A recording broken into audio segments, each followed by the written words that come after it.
This is my 1953 Farmall Super C. I bought this a few years ago, and this tractor was not in very good condition when I bought it. It's been a long road to get to this point.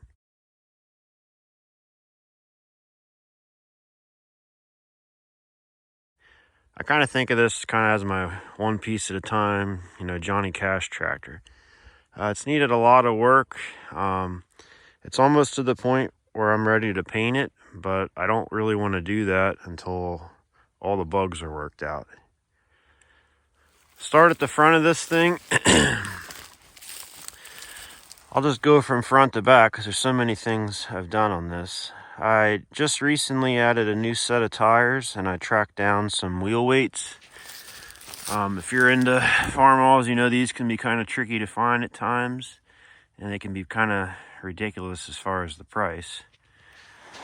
I made a set of tie-down plates. Just makes it a little easier to haul these narrow front tractors on a trailer.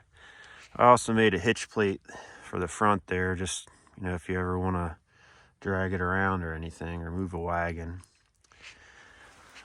I did have to go and rebuild the governor on this tractor. It had quite a few issues with it running. It also kind of pertains to this battery box and like the instrument panel. What would happen is you would be driving, and if you'd move the steering wheel, this whole piece here would move back and forth because I didn't actually have a battery box. And then it would get to bouncing the RPMs up and down, and the governor was a big part of that issue. So I rebuilt the governor and again changed the springs in there, and that really helped that problem out. As far as the ignition system, I did convert this to electronic ignition. This tractor is 6-volt, but I did change the plugs, the coil, the cap, and I also changed the whole wiring harness on this tractor. Let me go to the other side. So one of the other big issues, if you see that thermostat housing there and the fan, it was all messed up. Someone had welded the pulleys together and it was out of balance. So I found a used fan assembly and thermostat housing, and I changed that all out. The charging system did not work, and this was probably the hardest thing I had to do on this to get this resolved. But I had the generator rebuilt and changed the voltage regulator, and it now charges very well. So the carburetor, it was a Chinese model. I did change it to a new Zenith made in USA model. That solved all my problems there. I had the manifold off, changed gaskets on it as well, and changed the valve cover gasket also. Forgot to mention, but when I had this all apart, I'll include a picture.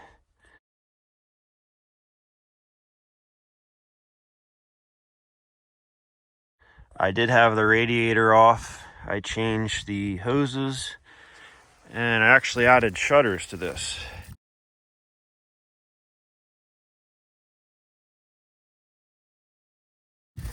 So it's kind of hard to tell. I don't know if you'll be able to see in there, but this has a set of shutters on it now. So if you follow this linkage here all the way back, there's a little lever here. Now, I don't have the correct decal yet, but you can open and close this, which is kind of nice because you can regulate the heat on the tractor. The oil pan on this leaked very badly, so I took it off. I cleaned the oil pump screen, and I ended up painting the oil pan. It was just, I figured while it was off, it was the right thing to do.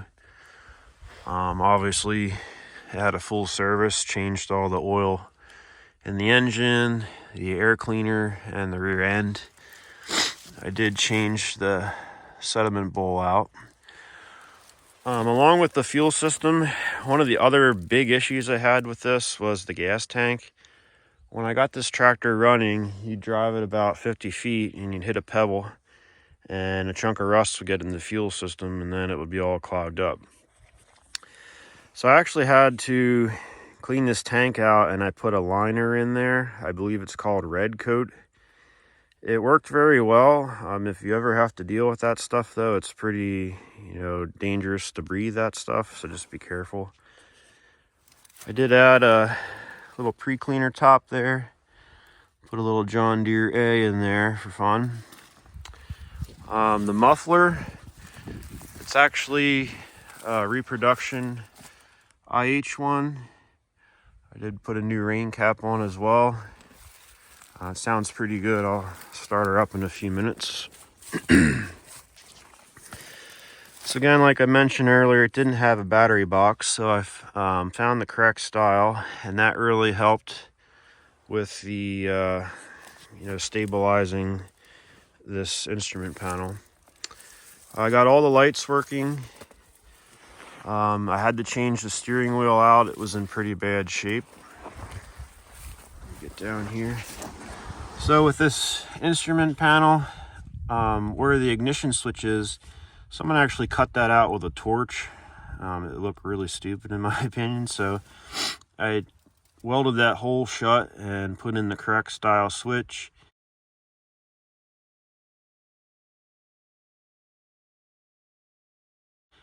It has a new charging gauge and a new water temp gauge. And you can see, today it's 20 degrees out, but with those shutters closed, you're able to get some heat in the engine, which is pretty nice. So next, the seat. I actually sat on this and nearly fell off of it.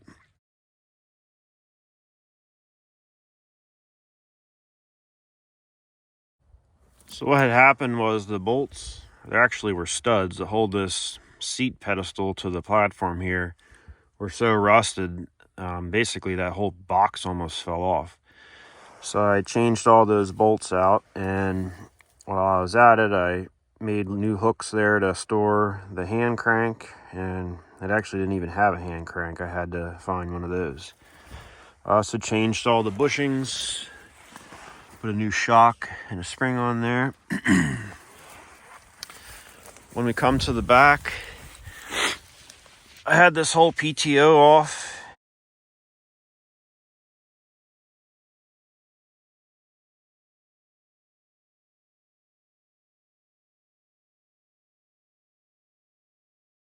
And resealed everything. I added this shield. Actually made this off of a different model. It's not supposed to be on here, but it's on there now. I made the slow moving vehicle sign bracket, and it didn't have a belt pulley or a guard, so I found one of those as well. Here you can see the serial number. So I think one of the coolest things on this tractor, if you know anything about Farmall C's or Super C's, they never made a brake lock kit for these. So I made all this, from scratch. If you pull up on this lever, it'll push down on your brake lock lever as you would push forward on your brake pedal. Try and do it here with one hand, and then you could lock your brakes. So that's a pretty neat feature, I think. So speaking of the brakes, I had to rebuild those as well. I'll include a picture of how bad a condition they were in.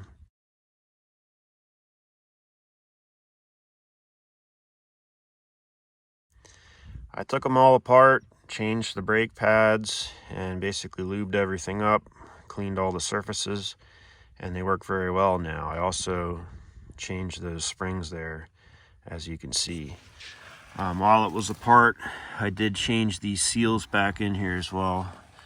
Those were leaking. So as far as the rear tires, they're mismatched tires, but they're pretty decent as far as tread, at least for now. I did have to change the tubes on both sides.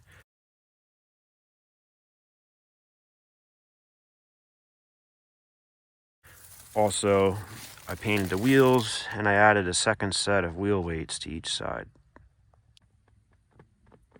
Also here on the throttle, all these teeth were very worn, so I actually used my Dremel and cut those out.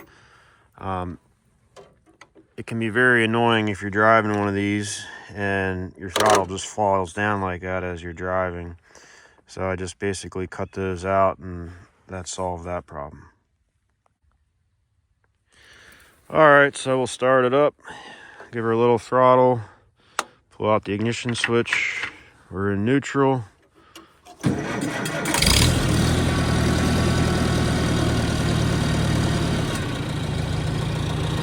the lights.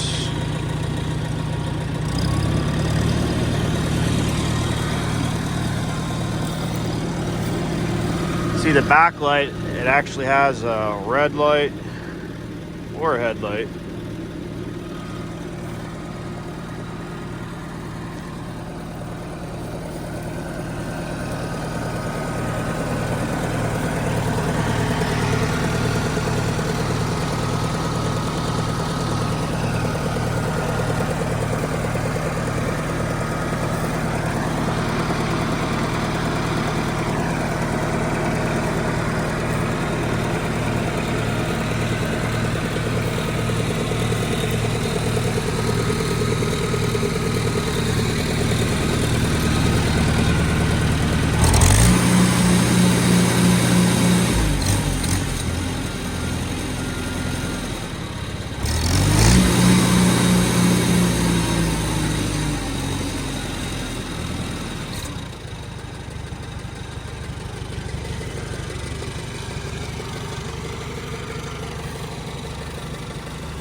So it runs pretty decent. Again, it's not really finished yet. It could use a little fine tuning. I would like to find some rear fenders for it yet. And really it needs to be run, but I think she runs pretty good. So again, it's 1953 Farmall Super C.